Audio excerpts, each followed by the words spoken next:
You're holding up an entire first-class cabin over one seat? Honestly, people like you always turn everything into a problem. No. People like you just panic when someone you underestimated refuses to move. What would you do if the seat you paid for was taken right in front of you, and everyone acted like you were the one who didn't belong? The question lingered in the air long before Ethan Carter ever stepped onto the plane. Hours earlier, Phoenix Sky Harbor moved like a living machine. Rolling suitcases rattled over tile. Overhead announcements bled into each other.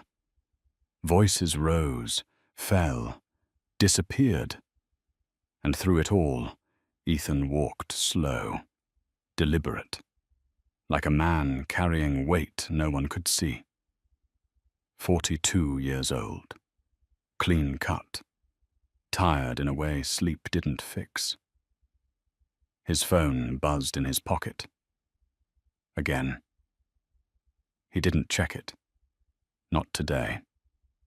Not after a week of back-to-back meetings, investors pressing, numbers climbing, expectations tightening around his throat. He had built everything from nothing. Every contract, every sleepless night, every door that didn't open until he forced it. And now, all he wanted was silence, a window seat, a few hours where nobody needed anything from him. He adjusted the strap of his worn leather carry-on and scanned the terminal. A couple argued near gate B12, voices sharp, brittle. A young guy in a wrinkled suit hammered at his laptop like he was fighting time itself. A mother bounced a crying baby, her eyes hollow but steady. Ethan noticed everything. He always did. Years of walking into rooms where he wasn't expected had trained him to read people before they read him. He moved toward the lounge, but stopped halfway. Too loud, too polished, too many eyes. Instead, he found a quiet corner near the gate and sat down, stretching his legs, letting the noise blur into the background. That's when he saw her. Linda Whitmore, mid-50s, blonde hair cut precise to her shoulders, cream blazer, pearl earrings that caught the overhead light just enough to announce themselves. She stood near the priority lane, tapping her phone with sharp, impatient movements. Her lips pressed thin every time someone stepped too close.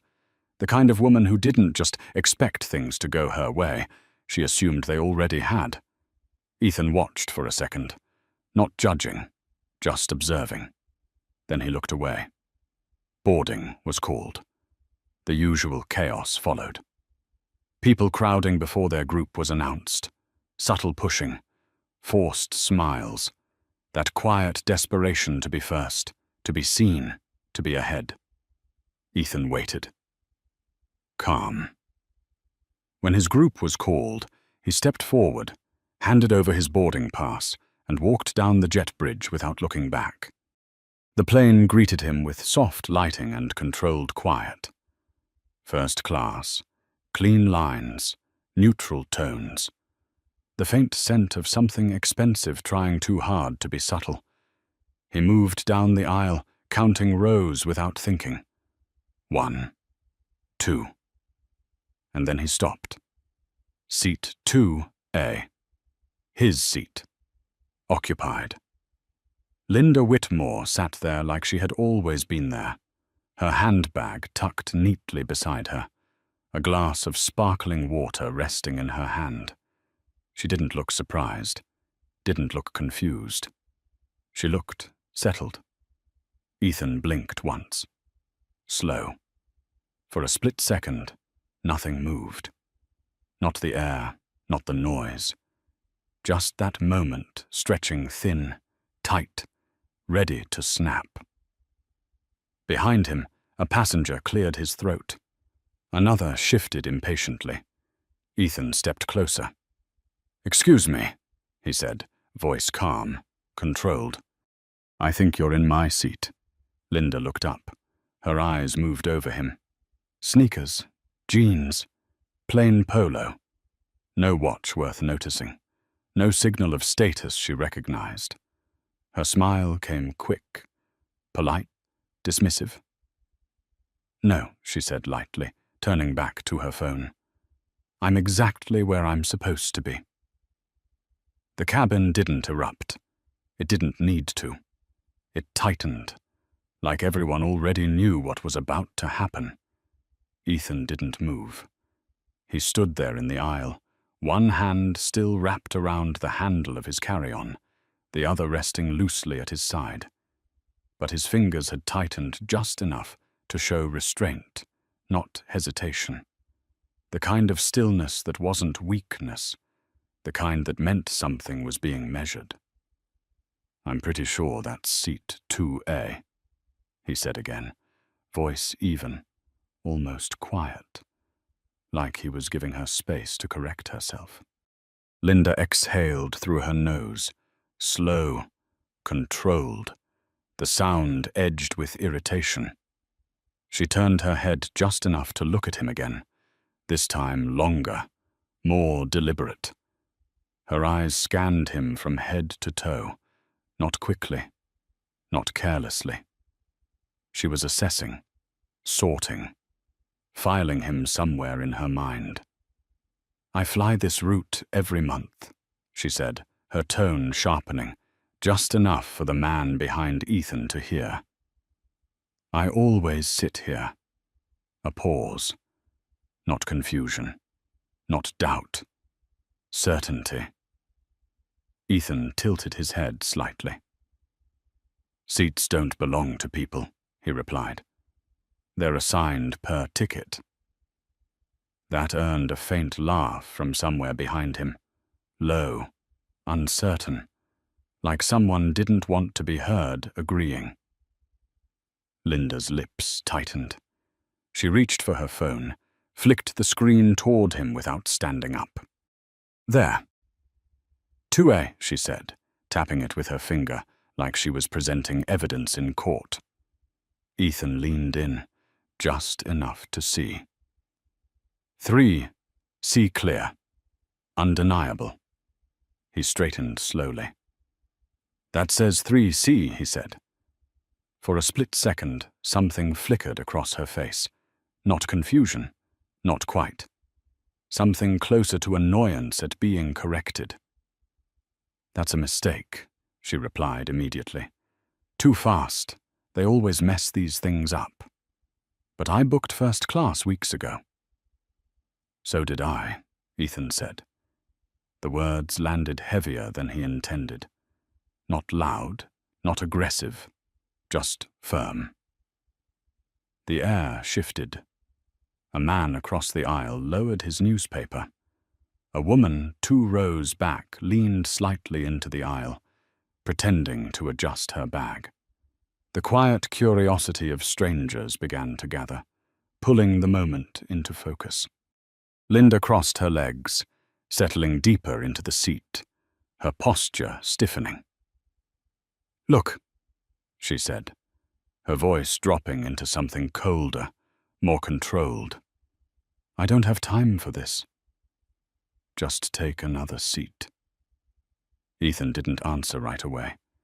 He looked at the window beside her. His window. The one he had chosen carefully weeks ago, knowing exactly how the light would fall during the flight, knowing how rare those few hours of stillness were. He thought about the week behind him, the calls, the pressure, the constant proving. Then he looked back at her. "That's not how this works," he said. "Simple. Direct. No apology." Linda's expression hardened. The polite mask slipped, just enough to reveal something underneath. Something sharper. "Then maybe you should talk to the airline," she said, gesturing vaguely toward the front of the cabin. "Because I'm not moving."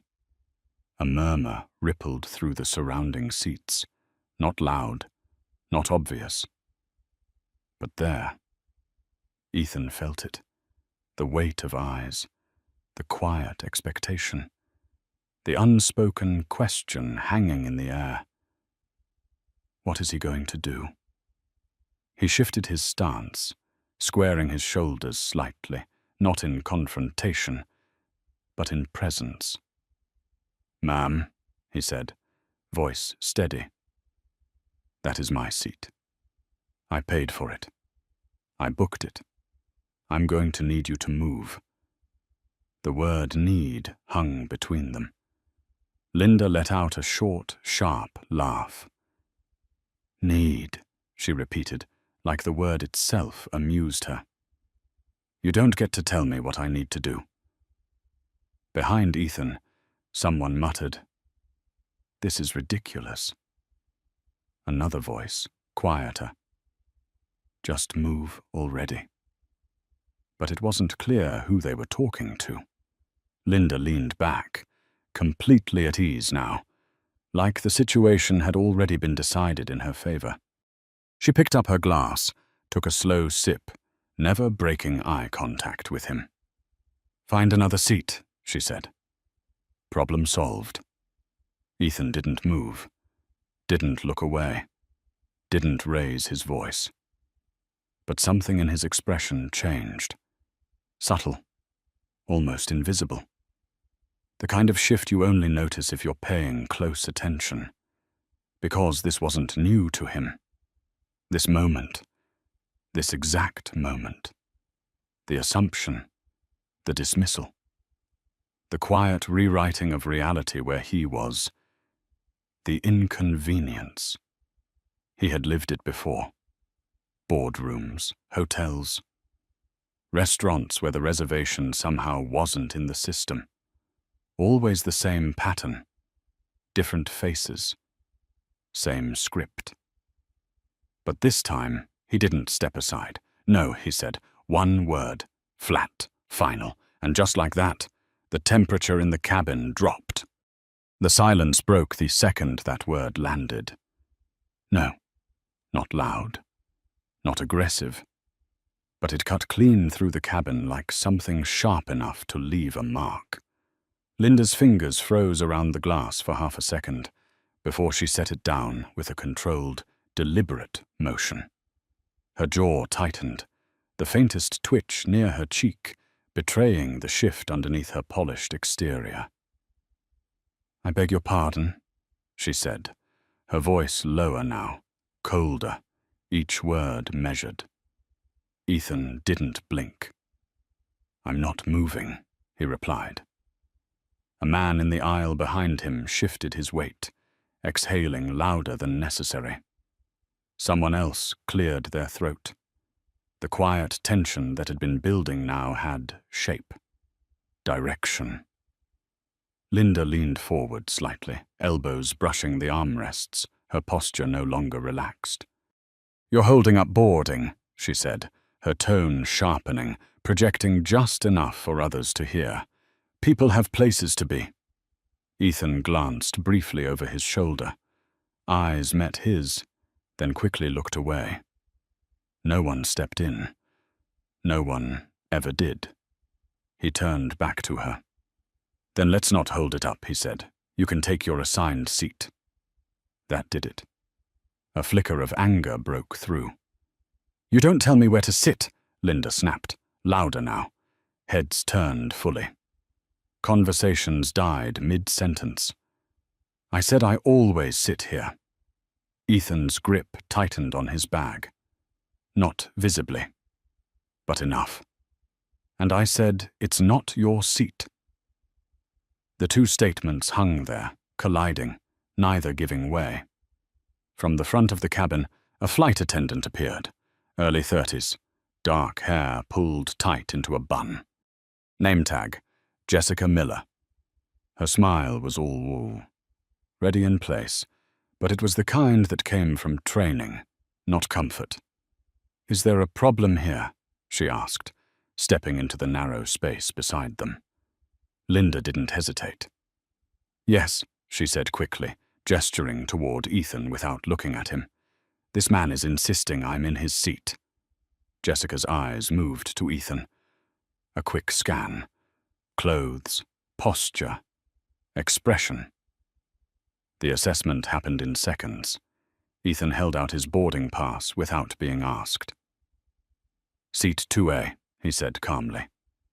Jessica took it, glanced down, then turned to Linda. "Ma'am, may I see your boarding pass?" Linda sighed, exaggerated, as if the entire situation was beneath her. She handed over her phone again.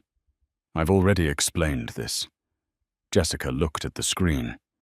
Her smile held, but something behind it shifted. A pause. Small. But there. Ethan saw it. "She knows." "That shows seat 3C, Jessica said finally, her voice still light, still professional. For a brief moment, relief brushed the edges of the tension. A resolution within reach. But Linda didn't move. She didn't even look surprised. "That's incorrect," she said, her tone firm, dismissive. "There's been a mistake. I booked first class weeks ago. I always sit here." Jessica hesitated. It was subtle. A fraction too long before she spoke again. Her eyes flicked between them, calculating. Not who was right. That part was clear. But who was easier? Ethan felt it immediately. That shift, that quiet recalibration of priorities. "Ma'am," Jessica said carefully, "this passenger is assigned to 2A. "And I'm telling you that's wrong," Linda replied, her voice rising again, drawing more attention. "Do you really want to delay this entire flight over a seating mix-up?" There it was. Pressure, not logic, not facts, convenience. Jessica's smile tightened just slightly. "Of course not," she said, almost reflexively. Ethan's eyes narrowed. Not in anger, in recognition. He had seen this before, too. The moment where the truth became secondary to speed, where fairness bent under the weight of keeping things moving. Jessica turned back to him. "Sir," she began, softer now, almost apologetic. "Would you be willing to take another seat just for now, while we sort this out?" The words landed heavier than anything Linda had said. Not because of what they were, because of what they meant. Ethan let out a slow breath. "No," he said. Jessica blinked. "Sir, it would just be temporary." "No," he repeated, still calm, still controlled. "That's my seat." The air shifted again, sharper this time. Linda leaned back, a small, satisfied smile pulling at the corner of her mouth, like she had just watched the first move of a game she knew she would win.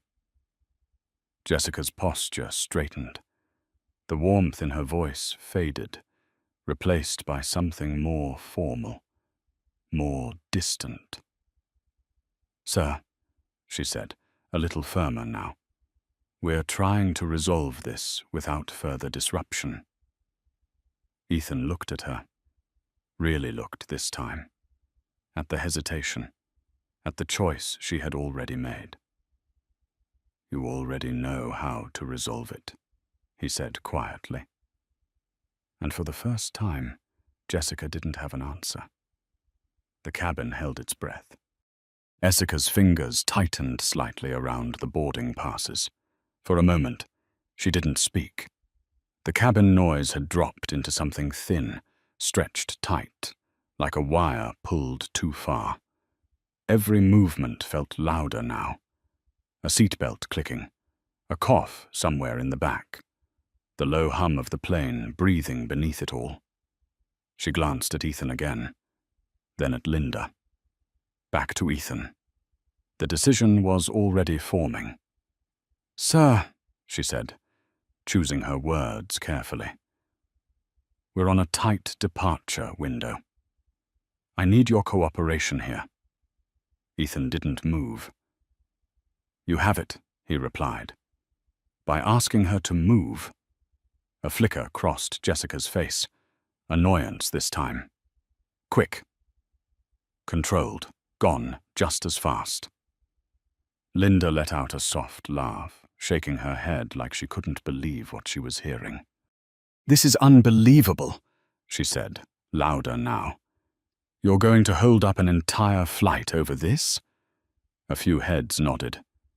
Subtle. Almost invisible. But enough. Ethan caught it. The shift. Not everyone. Just enough. Jessica inhaled slowly, then exhaled through a tight smile. Ma'am, she said to Linda, tone still polite. There does appear to be a discrepancy.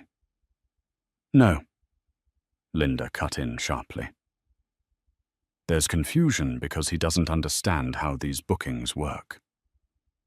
The word he hung in the air longer than it should have. Jessica paused again, and this time she didn't correct it. Ethan felt something settle deep in his chest. Not anger. Not yet. Something colder. More precise. I understand perfectly, he said, his voice steady, cutting clean through the moment. Seat assignments. Purchase records. Confirmation codes. It's not complicated. Linda turned her head slowly, eyes narrowing. Then act like it, she said. And stop making a scene. A man across the aisle shifted in his seat. Come on, man, he muttered under his breath. It's just a seat. Ethan looked at him briefly. Just long enough. Then she can take hers, he said. Silence again. Jessica's posture changed, shoulders back, chin slightly lifted. The soft edge in her voice disappeared. Sir, she said, firmer now. I'm asking you one last time. Are you willing to move so we can proceed with boarding? The question wasn't a question. It was a line. Ethan understood that immediately. He adjusted his grip on his bag, then slowly set it down beside him in the aisle. A deliberate movement. Controlled. Final. No, he said. Short. Flat. Final. Jessica's jaw tightened. Just slightly. Enough to break the mask. Linda leaned back in her seat, folding her arms now, completely at ease. Watching. Waiting. Like she had seen this ending before. Then you're refusing a crew instruction, Jessica said, her tone shifting again, this time colder, procedural. Ethan met her eyes. I'm refusing to give up something I paid for, because it's inconvenient for you to enforce your own system. The words landed harder than anything before. A ripple moved through the cabin. Someone whispered. Another phone lifted slightly higher, camera angled just enough to catch everything without being obvious. Jessica noticed. Of course she did. Her eyes flicked toward the phones, then back to Ethan. This wasn't just a delay anymore. This was exposure. Sir, she said, voice lower now, controlled but tight. If you continue to refuse, I may have to escalate this situation. Ethan nodded once. Do what you need to do. No hesitation, no fear. That unsettled her. For the first time, doubt crept in. Because people who were wrong usually folded by now. They got louder, defensive, emotional. He wasn't doing any of that. He was standing there like he had nothing to lose and everything to prove. Linda shifted slightly, leaning toward Jessica, her voice dropping just enough to sound reasonable, but loud enough for others to hear. Honestly, this is getting ridiculous, she said. We have a full cabin. Important people on this flight. We can't sit here all day. Important. The word landed like a quiet judgment. Jessica straightened again. Decision made. She reached for the interphone clipped at her waist, her movements sharp now, efficient. "Captain, I'm going to need assistance in first class," she said. The words echoed louder than they should have. A pause, then the faint crackle of a response. Ethan didn't react outwardly, but inside something shifted. Because once the captain got involved, this wasn't just about a seat anymore. This was about authority, control, and who got to decide who belonged. The cabin went still, waiting. The cockpit door opened with a sharp click. Every head turned. Captain Robert Hayes stepped out with the kind of presence that filled the aisle before he even spoke. Early 50s, silver at the temples, uniform pressed so clean it looked untouched by time. He moved with authority, not rushed, not uncertain. A man used to being obeyed. "What's the situation?" he asked, voice calm but carrying. Jessica straightened immediately. Passenger refusing to comply with seating instructions, she said, gesturing toward Ethan without hesitation. "He's delaying boarding. Not a word about the seat assignment. Not a word about the discrepancy." Ethan noticed. Of course he did. Captain Hayes turned his attention to Ethan. A quick look. Hoodie level, casual. No visible status markers. No signals that mattered in the split-second judgment most people made. The captain stepped closer. "Sir," he said, measured, professional. "I'm going to need you to cooperate so we can depart on time." Ethan met his gaze. Calm, steady. "I am cooperating," he replied. "I'm standing at my assigned seat." A slight pause. The captain's eyes flicked to Jessica. She gave a small, almost imperceptible shake of her head. Decision reinforced. "Sir," Hayes continued, tone tightening just a fraction, "I've been informed you're refusing to follow crew instructions." "I'm refusing to give up my seat," Ethan said. The distinction hung there. Ignored. From her seat, Linda let out a soft sigh, loud enough to be heard. "This is exhausting," she said, shaking her head. "All over a simple mistake." The word mistake landed like a dismissal of reality itself. Captain Hayes didn't look at her. He didn't need to. He had already aligned himself. "Sir," he said again, stepping slightly closer, lowering his voice just enough to make it feel controlled. "We can resolve this quickly if you move to your assigned seat." Ethan held his ground. "I am in my assigned seat." Hayes's jaw tightened. There it was. That moment when patience started to wear thin. Behind them, a phone lifted higher. Another angle. Another recording. The quiet hum of documentation grew stronger. Ethan reached into his pocket and pulled out his phone. He didn't rush, didn't fumble. He simply held it up, camera facing forward. "For the record," he said, voice clear, "steady, it's 3:12 in the afternoon. Flight 447. I'm being asked to leave my paid first-class seat, despite having valid documentation." Jessica's eyes flashed. "Sir, you need to put that away."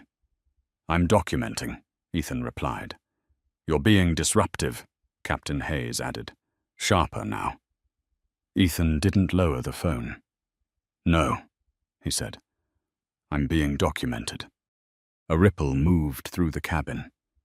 Someone whispered, "He's right." Another voice, quieter. "This is going to go viral." Linda shifted in her seat, her composure cracking just slightly. "This is completely unnecessary," she said, her tone tightening. "You're making a spectacle." Ethan didn't look at her. His focus stayed on the captain. "Captain," he said, calm but firm, "check the system. Verify the ticket. That's all I'm asking." Hayes didn't respond immediately, because checking the system meant pausing. Pausing meant delay. Delay meant accountability. And accountability was messy. "We don't have time for that right now," he said finally. The words landed like a verdict. Jessica exhaled softly, almost relieved. There it was. The choice made out loud. Convenience over truth. Ethan felt it settle, clear, undeniable. "Then you are asking me to give up my seat without verification," he said. "I'm asking you to follow instructions," Hayes corrected. "No," Ethan replied quietly. "You're asking me to disappear." Silence. Heavy. Thick. Even Linda stopped moving, because something in the way he said that cut deeper than the situation itself. Captain Hayes's expression hardened. The professional calm gave way to something colder, more absolute. "Sir," he said, voice now carrying full authority, "if you do not comply immediately, I will have to involve airport security." There it was. The line crossed. Not a request anymore. A threat. Jessica was already reaching for her radio. Linda leaned back again, that small, satisfied look returning to her face, like she had just watched the inevitable finally unfold. Ethan stood still, phone still raised, eyes locked forward. No anger, no panic. Just a quiet, controlled stillness that didn't match the situation. And that was the first thing that made the captain hesitate. Because men who were about to lose didn't usually look like that. Jessica's voice cracked through the radio, sharp, efficient, practiced. "Ground control, we need security at gate B12. Passenger refusing compliance. First class cabin." The words moved fast, faster than truth. A few rows back, someone whispered, "He hasn't done anything." Another voice answered, "Doesn't matter once they say that." Ethan heard both. He didn't react. He lowered his phone slowly, not hiding it, just resting it at his side now, like he had already captured what he needed. His breathing stayed even, controlled, every movement deliberate. Captain Hayes watched him more closely this time. Something wasn't lining up. People who were bluffing got louder when pressure came. They argued. They begged. They tried to win. This man wasn't trying to win. He was waiting. Linda shifted again in seat 2A, crossing her legs tighter now, her fingers tapping once against the armrest. Impatience. But underneath it, something thinner, less certain. "Can we please just move on?" she said, louder than necessary. "Some of us have connections to make." Connections. The word echoed strangely. Ethan almost smiled. Almost. From across the aisle, a woman in her late 60s leaned forward slightly, her voice calm but firm. "He showed his boarding pass," she said. "Why aren't you checking it properly?" Jessica stiffened. "Ma'am, please remain seated." "That's not an answer," the woman replied. The cabin shifted again. Small, but real. Captain Hayes exhaled slowly through his nose. "Let's keep order here," he said, though it sounded more like a warning than reassurance. Footsteps approached from the jet bridge, heavy, measured. 2 security officers entered the cabin. Dark uniforms, radios clipped, hands relaxed but ready. One of them, Officer Daniel Brooks, mid-40s, scanned the scene quickly.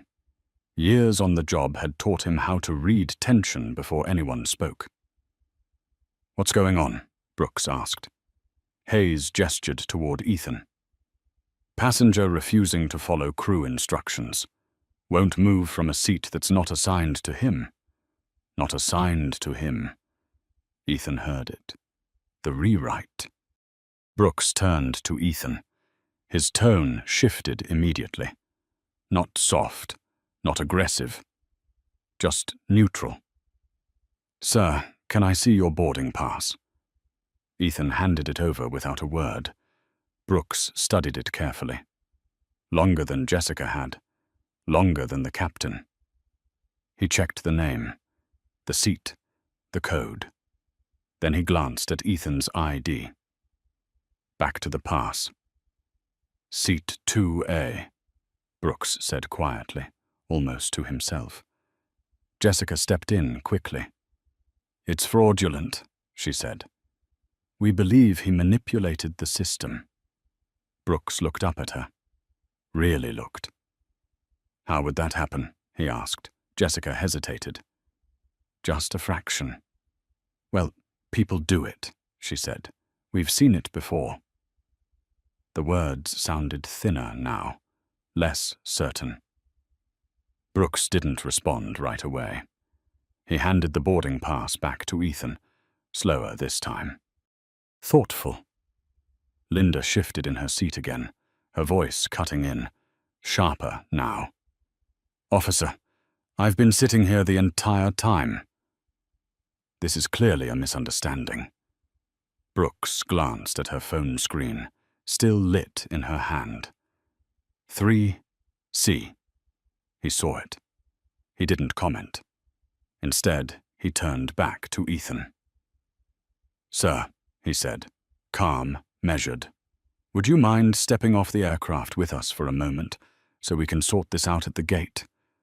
A reasonable request, respectful, different from the rest." The cabin held its breath. Ethan looked at him, really looked, and for the first time, something shifted in his eyes. Not resistance, not submission, calculation. He nodded once. All right, no argument, no protest. That surprised everyone. Jessica blinked. Captain Hayes straightened slightly. Linda relaxed, just a little too quickly. Ethan reached down, picked up his bag, smooth, unhurried. As he did, his phone buzzed in his hand. A notification lit the screen for just a second before he turned it face down. But the woman across the aisle saw enough. Her brow furrowed. Board meeting moved. Emergency session. She looked up at Ethan again. This time, differently. As Ethan stepped into the aisle, every phone in the cabin followed him. Recording. Watching. Waiting. Because something about the way he walked didn't look like a man being removed. It looked like a man stepping into the next move. The moment Ethan stepped off the plane, the air changed. The hum of the cabin disappeared, replaced by the sharper, colder noise of the terminal. Announcements echoed overhead. Footsteps passed without slowing, but around Gate B12, something else was forming. A circle, a pause in the usual rhythm. People were watching. Officer Brooks walked beside him, steady, professional. Not pushing, not guiding too hard. Just present. "Right this way, sir," he said quietly. Ethan followed without resistance.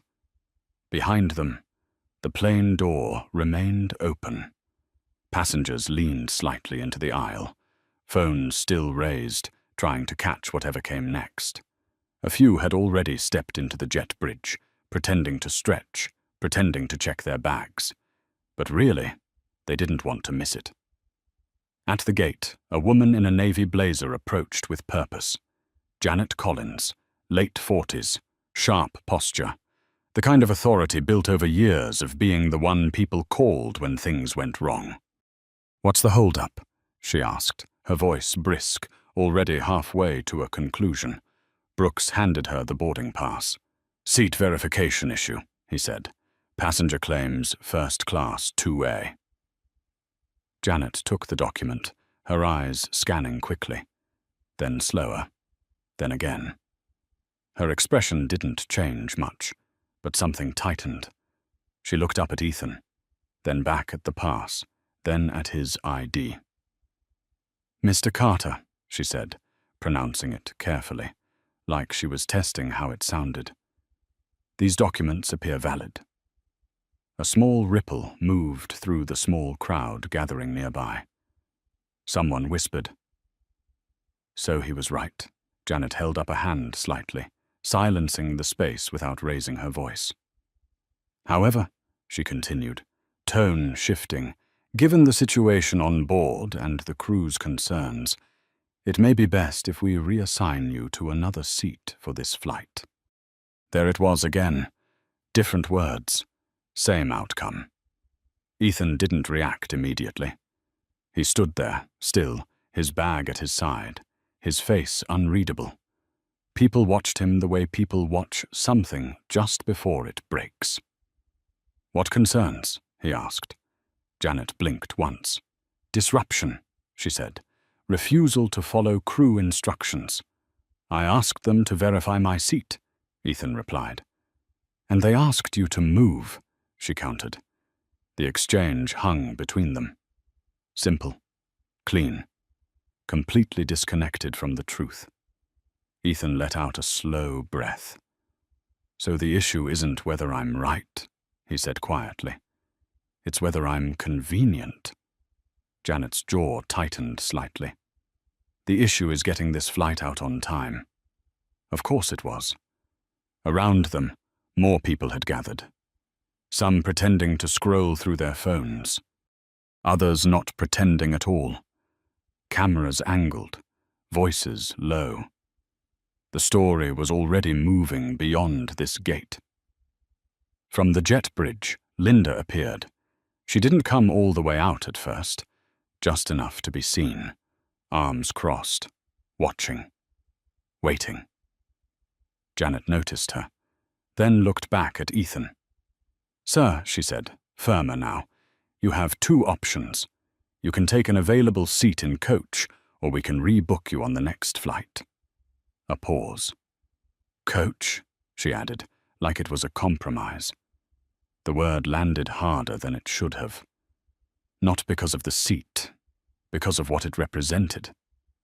Ethan glanced briefly toward the plane, then back at Janet.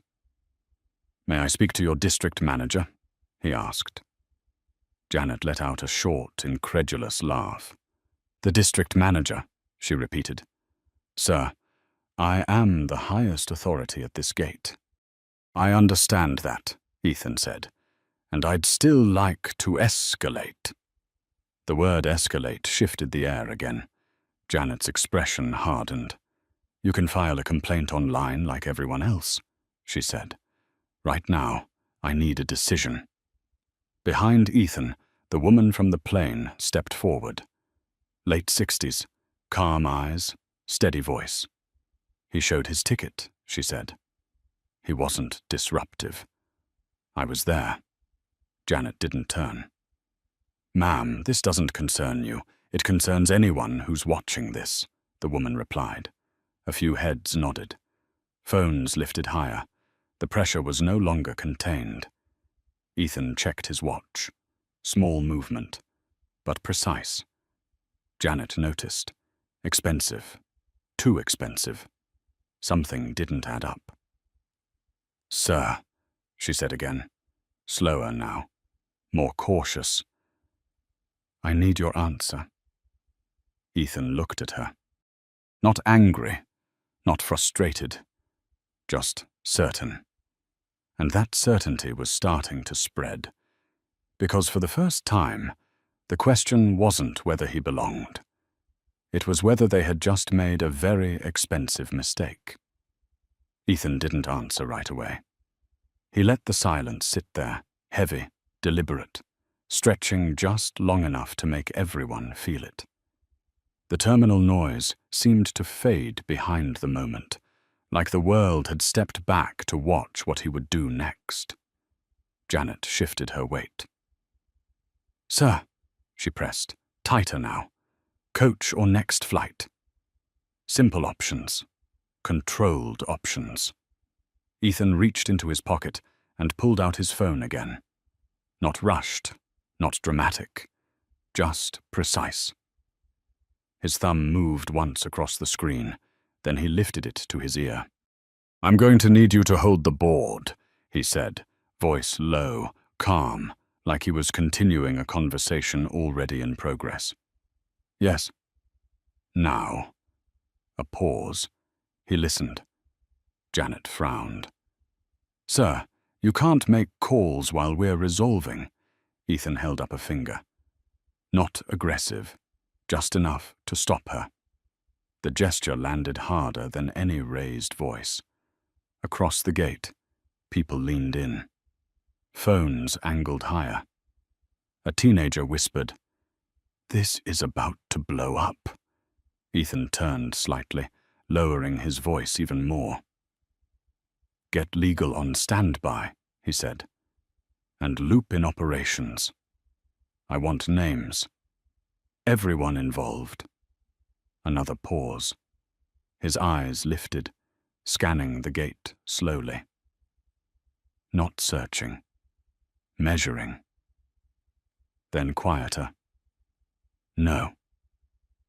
Don't stop the flight."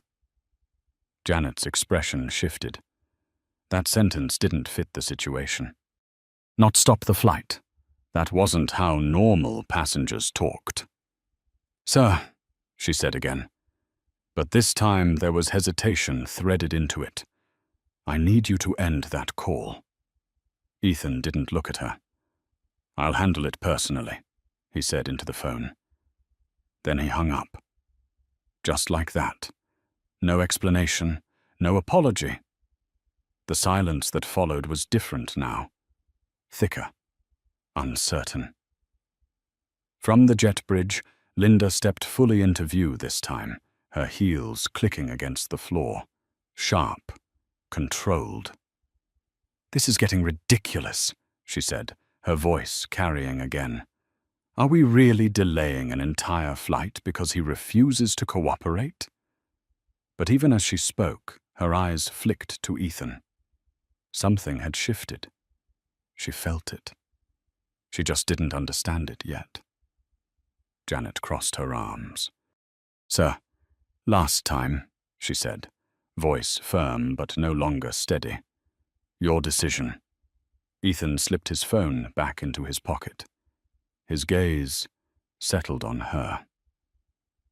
"Before I answer," he said, calm, measured, "I want to be very clear about what you're asking me to do." Janet didn't respond. She didn't interrupt, because something in his tone had changed. "You're asking me," Ethan continued, each word precise, to give up a confirmed, paid, first-class seat without verifying your own system, to accommodate someone who simply refused to move. A few people nodded. Someone muttered, "That's exactly what happened." Janet's jaw tightened. "I'm asking you to comply with airline policy." Ethan tilted his head slightly. "Which policy?" The question hit harder than expected. Jessica, standing just inside the jet bridge now, froze. Captain Hayes, still visible behind her, watched more carefully. Because policy meant rules. Rules meant accountability. And accountability left a paper trail. Janet opened her mouth, closed it. For the first time, she didn't have a clean answer. Ethan stepped half a pace closer, not aggressive, but undeniable. "Which policy," he repeated quietly, "allows you to remove a passenger from their assigned seat without verification, based solely on convenience. The word spread. Through the crowd, through the phones recording, through the crew still standing at the aircraft door. Linda shifted again, her confidence cracking just slightly. "This is absurd," she said, but it sounded thinner now. "We're wasting time." "No," Ethan said, cutting in for the first time. "Sharp, controlled. Final, we're revealing something." Silence. Absolute. Because now everyone felt it. This wasn't about a seat anymore.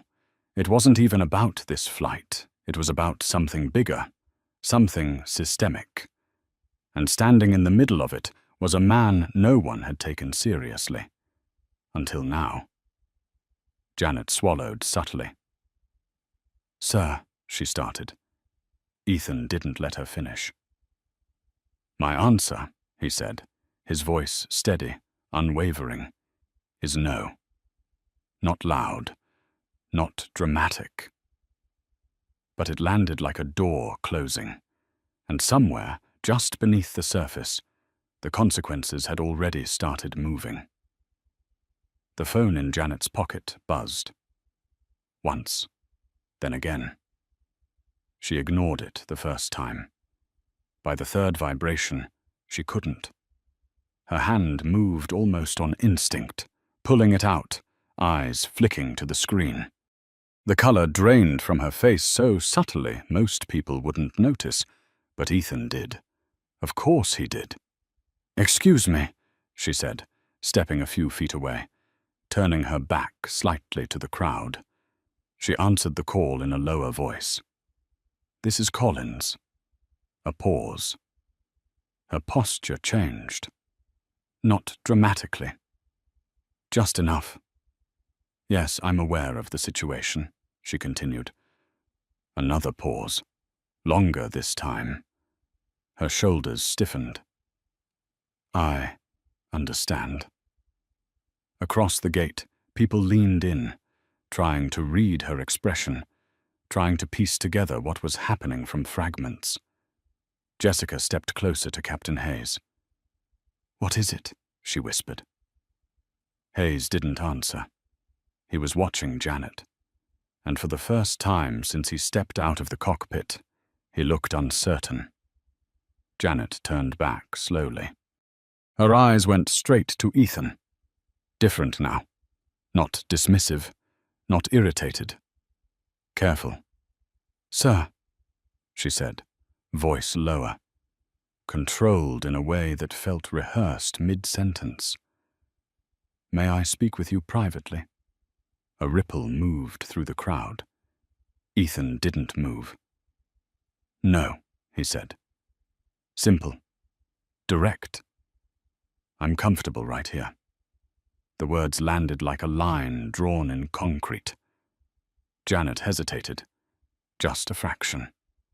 Then nodded once, like she had no choice but to proceed where everyone could see. Behind her, Linda's voice cut in again, sharper now, edged with something close to panic. "What is going on?" she demanded. "Why are we still standing here?" No one answered her. Not immediately. Because for the first time, she wasn't the center of the room anymore. Janet took a slow breath. "Mr. Carter," she said carefully, "there seems to have been a misunderstanding." The word sounded weak, too small for what had just happened. Ethan's expression didn't change. "What kind of misunderstanding?" he asked. Janet swallowed. "Regarding your status." There it was, the shift. Subtle, but undeniable. A murmur spread through the onlookers. "Status?" Jessica's head turned sharply. "What does that mean?" she asked under her breath. Captain Hayes didn't respond, but his jaw tightened. Because he was starting to understand. Janet continued, choosing each word like it could cost her something. "We've received communication from corporate," she said. "They've requested that this situation be resolved immediately with priority." Priority. The same word that had been used against Ethan. Now redirected, Linda stood up abruptly from her seat in the jet bridge entrance. "Priority?" she repeated. "I am a Platinum member. I fly every week. What about my priority?" Janet didn't look at her, didn't even acknowledge her. "Mr. Carter," she said, focusing only on Ethan now. "You are, of course, entitled to your assigned seat." Of course. The phrase echoed strangely, like it had always been true, even when they had refused to see it. Ethan tilted his head slightly. "Of course," he repeated quietly. Janet nodded quickly. "Yes. And we sincerely apologize for the inconvenience." Inconvenience. Another small word. Too small. Behind them, the crowd shifted again. Phones still raised, but now capturing something different. Not conflict. Consequences. Jessica stepped forward, her voice tight. "Wait," she said. "We already verified." "No," Janet cut in sharply, her composure cracking just enough to reveal urgency. "This situation is being handled." "Handled?" Jessica froze. Because that tone wasn't suggestion. It was instruction. Captain Hayes took a step forward. "Janet," he said quietly. "What's going on?" Janet glanced at him, then back at Ethan. Then finally she said it. "He's not just a passenger." The words landed like a shock wave. Silence followed. Thick, heavy, unavoidable. Linda's face went pale. Jessica's breath caught. And Ethan didn't move, didn't react, didn't need to, because the room had already started to change around him, and for the first time since this began, everyone was trying to figure out exactly who they had just tried to remove. The silence didn't break all at once. It cracked, slow, uneven, like something fragile giving way under pressure that had been building long before this moment. Jessica took a step back first. Small, instinctive. Her eyes moved over Ethan again, but this time she wasn't scanning his clothes. She was searching for something she had missed. Something that had been there the entire time. Captain Hayes straightened, his posture shifting from command to caution. "What do you mean he's not just a passenger?" he asked, but his voice had already softened, like he was bracing for the answer. Janet didn't rush it. She turned fully toward Ethan now, the authority she carried earlier replaced with something more measured, more careful. "Mr. Carter," she said, "corporate has confirmed your identity." A pause, then quieter. "They're asking that we resolve this immediately." Ethan held her gaze. "You already had everything you needed to resolve it," he said. No anger, just truth. And somehow that landed harder. Behind them, Linda stood frozen. The color had drained from her face, but she forced a laugh that didn't quite hold. "This is ridiculous," she said, but her voice lacked the sharpness it had before. "Who is he supposed to be?" No one answered her, because now it didn't matter what she believed. Janet inhaled slowly. "Mr. Carter is a senior strategic partner in an active acquisition deal involving this airline," she said, each word deliberate. "Effective immediately, this situation is being escalated to executive review." The words spread through the gate like a current. Acquisition. Executive. Review. They carried weight. Real weight. Jessica's hand dropped from her radio. "Wait, what?" she whispered, almost to herself. Captain Hayes's expression tightened, the realization settling in layers. "You're telling me," he started, then stopped. He didn't finish the sentence. He didn't need to. Ethan didn't fill the silence. He didn't explain himself. He didn't need to do that either. Because everything they had ignored was now standing in front of them, undeniable. Linda took a step forward, her voice rising again, but now it trembled beneath the surface. "This doesn't change anything," she said quickly. "A ticket is a ticket." "I was seated first, ma'am," Janet cut in, firm now. "No hesitation. You will need to return to your assigned seat." The shift was immediate. "Clean. Absolute." Linda blinked, caught between disbelief and something colder. "Excuse me." "Seat 3C, Janet repeated. "Now." No softness, no compromise. The same system that had bent for her had just corrected itself. Linda looked around, searching for support, for agreement, for anything that would restore the version of reality she had been so certain of minutes ago. She found nothing. Only cameras. Only silence. Only the quiet weight of people watching her lose control of something she thought she owned. Slowly, stiffly, she picked up her bag. Didn't speak. Didn't look at Ethan again, and walked back toward the plane. Jessica stood frozen for a second longer, then straightened quickly. "Mr. Carter," she said, her voice different now, careful, almost rehearsed. "We sincerely apologize for the misunderstanding. If you'll follow me, we'll get you settled immediately." Ethan didn't move right away. He looked at her, then at the captain, then at Janet, each of them holding a version of the same realization. Not that he was important, but that they had decided he wasn't. "That's the part you should remember," Ethan said quietly. "Not who I am." No one spoke, because there was nothing to say. He picked up his bag and walked back toward the jet bridge, not rushed, not triumphant, just steady. As he passed the crowd, the phones followed him, capturing every step, every expression, every piece of a moment that had already grown bigger than this gate, bigger than this flight. Inside the aircraft, the cabin was silent when he returned. No whispers now. No judgment. Just space.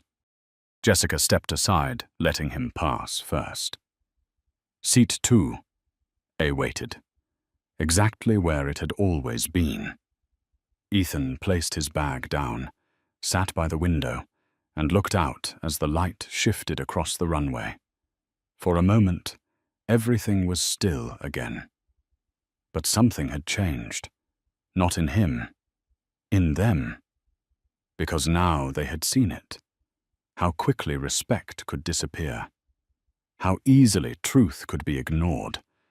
And how dangerous it was to decide who belonged based on nothing at all.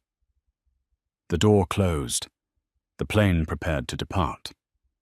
And somewhere beyond this cabin, the consequences were already moving.